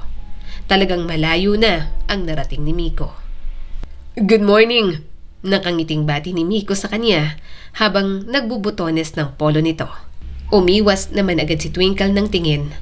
Alam na alam talaga ni Miko kung anong kahinaan niya. Pwede namang tapusin ito sa silid ang pagbibihis, pero talagang bumaba pa. Maaga ako nagising. Anong niluluto mong breakfast? Tanong ni Miko na para bang mag-asawa sila. Saglit siyang sumulyap dito habang nagsasandok. Tapsilog. May pinipigil na mangiti ang binata. Alam mo pa rin ang paborito ko. Sabay na tayong kumain. Kumain ka na rin. Hindi niya pinansin ang mga sinabi nito habang naghahain. Mamayang hapon pang uwi mo, diba? Ako, hapon din ang uwi ko. Pero mag-iiwan naman ako ng dinner mo. Initin mo na lang. How about lunch? Tanong ni Miko sa kanya. Bahagya siyang natigilan. Hindi niya inasahang kailangan papalit nito ng lunch. Dahil nasa opisina, naisip niya na baka o-order na lang ito ng lunch doon. Hindi kasi ako nakapagluto. Akala ko o-order ka lang doon sa opisina niyo. Eto na lang tapsilog, may tira pa naman. Pwede kong ihanda sa lunch mo. Umiling agad si Miko at may multo ng ngiti sa mga labi. Ayoko. Yan ang almusal ko eh. Simula bukas, ipaghanda mo ko ng baon. Pero ngayon, ipagluto mo ako tapos ihatid mo sa opisina ko. Napasinghap naman si Twinkle. Ang arte mo naman. Miko, pwede naman ulit itong tapsilog. Tinawanan siya ng binata. Gusto ko bagong luto. Sa kaldereta ang gusto kong ulam. Ipagluto mo ako, please. Hindi niya napigilan ang pag-ihirap. Ang arte? Baka hindi ako papasukin sa opisina niyo. Ngiti-ngiti pa rin si Miko. Papapasukin ka ron, akong bahala. Ihatid mo ang lunch ko ah. Nagkatinginan silang dalawa. Kung makapagsalita si Miko, parang naglalambing na asawa sa kanya. Tinalikuran niya na lamang ito at naghain na ng almusal sa lamesa. Pagkatapos noon, tahimik na naman silang kumain. Pagkatapos kumain, si Twinkle na rin naman ang nagligpit ng mga pinagkainan. Pero nagulat siya nang sumusunod pa rin sa kanya si Miko. Ano ba yon? Bulalas niya rito. Napalunok naman sa kaba ang binata at ipinakita sa kanya ang necktie. Ikabit mo sa akin. Seryoso niya itong tiningnan. May kamay ka, diba? At ano, imposibleng hindi mo alam yan. Ilang taon mo nang ginagawa? Sungit mo naman, love. Nakangusong sabi ni Miko. Naiinis niyang kinuha ang necktie at nilagay sa leeg nito. Halika rito, sasakalin kita. Tawang-tawa naman si Miko na kahit tinototoo niyang sinasakal niya ito, tumatawa pa rin talaga. Walang pakialam kahit nauubo na. Sa bandang huli, ito na rin ang nag-ayos ng necktie. Bago umalis, pinaalala pa ulit sa kanya ang lunch nito. Kaya wala siyang choice kundi ang magluto ng beef caldereta. Mahilig sa maanghang si Miko kaya medyo inanghangan niya na. Nang maayos ng lunch bag, nag-Uber na lang siya papuntang company. Nandito po ako para kay Miko Ramirez. Maghahatid po ako ng lunch sa kanya, sabi ni Twinkle. Tumangon naman ng guard at itinuro ang front desk. Punta ka ron sa receptionist. I-ask mo ron ang kailangan mo. Baka paghintayin ka sa lobby. Tumangon naman si Twinkle at kinakabahang pumasok doon. First time niya kasing pumasok sa ganung kumpanya. Malaki at maganda ang building. Kapag pinagmamasdan niya ang mga tao roon, talagang magaganda ang postura at matataas ang mga pinag-aralan. Medyo nahiya tuloy siya sa mahabang palda at crop top na suot niya. Okay naman ang makeup niya pero syempre, hindi naman siya kagandahan. Dapat siguro, nag-semi-formal ako. Mukha akong pupunta lang sa mall. Medyo nahihiya niyang sabi sa sarili habang naglalakad papunta sa front desk. Pagdating niya doon, sinalubong agad siya ng magiliw ng ngiti ng receptionist. Nandito po ako for Miko Ramirez. Maghahatid lang ng lunch, sabi niya. May tinawagan naman ito sa telepono. Maya-maya ay natapos ang tawag at muling sumagot sa kanya. Ma'am, just wait for the lobby. Bababa raw po ang assistant ni Sir Ramirez. Tumango siya agad at naupo sa nakitang sofa. Gumilid pa siya sa may halamanan dahil talagang nakakaramdam siya ng hiya. Ang layo na talaga ng narating ng ex ko. Totoo kaya na ako pa rin ang mahal niya hanggang ngayon? 7 years na din yon. Hindi man lang siya nagkagusto sa iba. Sa buhay niya ngayon, marami na siguro siyang nakitang magandang babae at successful na katulad niya. Baka naman may nakita na siya. Baka trip niya lang akong utuin. Sa sobrang tagal ng secretary ni Miko, ang dami-dami niya nang naisip. Habang napapatingin siya sa paligid, napansin niya ang isang janitress. Nanlaki ang mga mata niya nang mamukhaan niya ito. Teka, yun yung nagpariban sa amin dati ah. Gulat niyang tanong. Hindi lang siya makapaniwala na doon ito nagtatrabaho. Maya-maya ay may lumapit sa kanya na isang lalaki. Ma'am, ikaw po ba si Ma'am Twinkle? Tumayo naman siya. Oo, ako nga. Huwag mo na rin akong imam, Twinkle na lang. Saka, eto na palang lunch ni Miko. Ngumisi naman ang secretary at inilahad ang daan. This way, ma'am. May meeting pa po kasi si Sir Ramirez. Gusto niya po na maghintay kayo sa office niya. Umawang ang bibig ni Twinkle. Ha? Hindi na siguro kailangan na umakyat pa ako. Maghahatid lang naman ako ng lunch. Kunin mo na lang to. Napakamot sa sentido ang secretary. Ito po kasi ang utos ni Sir Ramirez. Pumunta na lang po kayo sa taas. Walang nagawa si Twinkle kundi ang sumunod.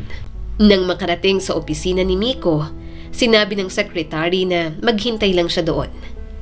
Habang pinagmamasdan niya ang opisina, kahit papaano ay napangiti si Twinkle. Kahit nasaktan at bitter pa rin siya sa paghihiwalay nila noon, hindi niya maikakaila ang damdamin na proud pa rin siya sa mga nakamit nito. Alam niyang magtatagumpay sa buhay si Miko, naramdaman niya na yon una pa lang, kaya nga malaki ang tiwala niya. Maya-maya ay may pumasok. Isang sopestikadang babae na mukhang mataas din ang pinag-aralan. Who are you? Medyo kinabahan si Twinkle. Magdadala lang ng lunch kay Miko. Napatingin ito sa lunch bag na nasa kanyang kandungan. Oh, helper ka niya siguro. Mukha ka kasing maid. Ba't ka naghihintay rito? May meeting pa kami. Hindi ka na dapat nag-abala. Kakain naman kami sa labas ng boyfriend ko. Kinurot-kurot ni Twinkle ang sarili. Wala namang masama sa pagiging maid o helper. Pero kung iparating yon ng babae na nasa harap niya, para bang walang duda na ganoon nga siya dahil mukhang muchacha ang face card niya. Pero ang higit na nakakasakit kay Twinkle, ang katotohanang boyfriend pala nito si Miko. Kung ganon, inuutu-utu lang pala siya ng kanyang ex-boyfriend. Tumayo si Twinkle at inilapag ang lunchbag sa lamesa. Kung ganon, aalis na po ako. Kayo na lang po ang magbigay niyan. Tumaas ang kilay nito. Excuse me? Dalhin mo na yung lunchbag na yan. Kakain na kami sa labas. Mabilis yung kinuha ni Twinkle at lumabas ng opisina. Ewan niya kung bakit siya naluluha. Pero ayaw niya lang namang aminin, nagsiselo siya. Naninibugho ang kanyang damdamin dahil kahit papaano ay umasa siyang may magandang patutunguhan ang panunuyo ni Miko sa kanya. Kabubukas lang ng elevator, sakto namang nasa loob si Miko. Napangiti agad ito nang makita siya. Pero agad naglaho nang makita siyang umiiyak. Agad siyang umiwas pero mabilis itong nakalapit. Anong nangyari? Malambing na tanong ni Miko at pilit inaangat ang mukha niya. Bakit ka umiiyak? Sabi ko maghintay ka sa opisina ko. Bakit paalis ka? Naiinis niyang hinampas sa dibdib nito ang lunchbag. Yan ang lunchbag mo, sira ulo? Nanlaki ang mga mata ni Miko at gulat na gulat sa naging asal niya. Pero wala na siyang pakialam. Nagmamadali siyang pumasok sa elevator at pinindot iyon. Pero si Miko pumasok ulit doon at mataman siyang tiningnan. Wala na tuloy siyang nagawa nang sumama ito sa kanya hanggang sa pagbaba. Sa basement tayo. Nandun ang sasakyan ko. Mag-uusap tayo kung bakit ganyan ang asal mo at bakit ka umiiyak. Seryosong sabi ni Miko at hinawakan ang kamay niya. Nasa isang kamay naman ito ang lunchbag. Agad niyang hinigit ang kamay mula rito. Huwag mo nga akong hawakan. Humakbang ito papalapit. Napaatras naman siya kaya napasandal siya sa elevator. Para siyang natrap, nilagay kasi nito ang mga kamay sa barandilya ng elevator. Bumaba ang tingin nito sa mga labi niya, pero umangat din naman sa mga mata. Napapikit naman si Twinkle. Naiinis siya kanina pero ngayon ay parang naakit na sa bango at lapit ni Miko. Lumayo ka nga. Bawal ang skandal dito. Pinilit magseryoso ni Miko pero bahagya itong natawa. Ang dumi ng utak. Masama naman siyang tumingin dito. Manloloko ka? Akala ko ba gusto mo ng second chance? Mataman siyang tiningnan ng binata bago marahang hinalikan sa mga labi. Nanghina naman ang mga tuhod ni Twinkle. Naiinis dapat siya pero kaunting lambing lang. Yon at bigay na siya. Pero sa isip niya, siguro may parte pa rin sa puso niya na nangungulila kay Miko sa nakalipas na 7 taon. Bumukas ang pinto ng elevator pero walang bumaba sa kanila. Pinindot ulit yun ni Miko at pinindot ang floor kung saan ang opisina nito. Manloloko? Oo, iniwan kita nun. Mataas ang pride ko at hindi sure sa mga nararamdaman ko dati. Pero hindi ako manloloko. Twinkle, wala akong naging ibang babae bukod sa'yo. Hindi ko alam. Dahil busy ba ako? Sa mga ambisyon ko, dahil pinili ko talagang wala kasi ikaw lang talaga ang mahal ko. Namumungay ang mga mata na sabi ni Miko. Sinamaan niya naman ito ng tingin. Anong walang ibang babae? Sa opisina mo nandun ang girlfriend mo? Kumunot ang noo nito. Sinong girlfriend? Wala akong girlfriend. Nagsisinungaling ka pa talaga? Bahagya niya itong itinulak. Hinawakan ni Miko ang kamay niya. Hindi ako nagsisinungaling. Bakit ako magkakaroon ng girlfriend na iba kung ikaw ang mahal ko? Hindi ako nagsisinungaling. Gusto ko talaga ng pangalawang pagkakataon. Kapag binigay mo, gagawin ko lahat para hindi ka bitiwan. Tumulo ang mga luha ni Twinkle. Puro ka lang naman salita. May babae ka nga ron. Ang ganda-ganda at mukhang mataas ang pinag-aralan. Ako mukhang muchacha. Mukhang katulong. Aminin natin, pangit ako. Gwapo ka, mayaman ka na ngayon. Mas maraming bagay sa'yo na higit na maganda. Pakialam ko sa kanila kung ikaw ang mahal ko. Kailan ba naging issue sa akin ang itsura mo? Ang ganda-ganda mo sa paningin ko. Sino bang nagsabi niyan? Yung babae sa opisina ko? Sino ba yon? Si Audrey? Tumaas ang mga kilay ni Miko at nanghahalik na naman. Tinulak niya ito. Ano ba? Halik ka ng halik. Nakakarami ka na ah. Ngumiti lang si Miko at hinawakan ang kamay niya ng marahan. Kahit hindi mo sabihin, alam kong mahal mo pa rin ako. Halika sa opisina. Sabi ko maghintay ka lang doon. Bakit ka umalis? Gutom na ako. Kanina pa ako naghihintay ng lunch galing sa girlfriend ko. Nagiinit ang mga pisngi ni Twinkle. Ang kanilang inis na palitan ng kapanatagan at pagmamahal. Kung hindi pa siya nagselos, hindi siya bibigay ng ganoon. Nang makarating sa loob, nagulat ang babaeng ng insulto kanina. Nakita kasi nito na magkahawak kamay sila ni Miko.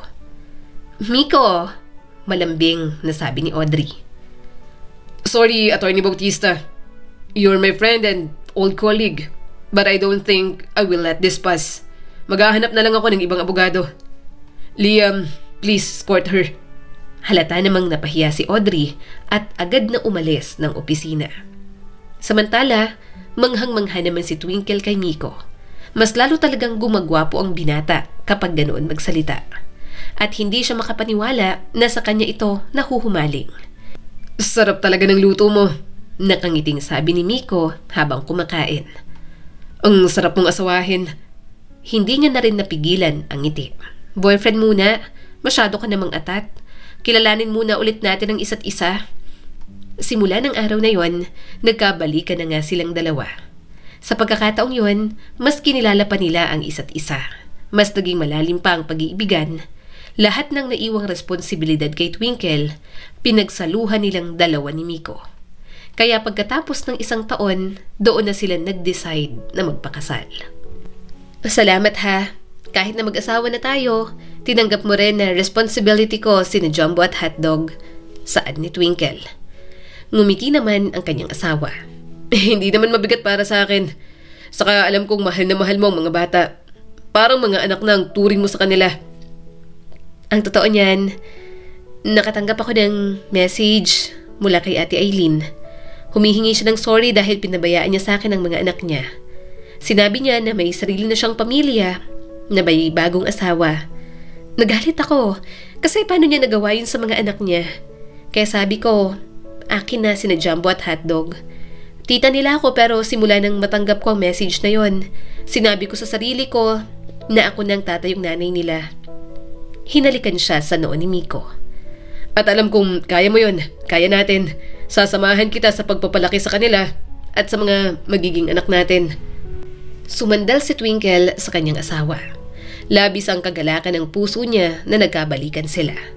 Marami mang nangyari, binigyan pa rin sila ng Diyos ng paraan para muling damhin ang pag-ibig sa isa't isa. Ang kwento ni Twinkle ay paalala na kahit ilang beses tayong masaktan o mabigo, may pag-asang magsisimula muli. Ang tunay na ganda ay hindi nasa ayos ng mukha, kundi nasa kabutihan ng puso at tapang na bumangon kahit ilang beses nang nadapa.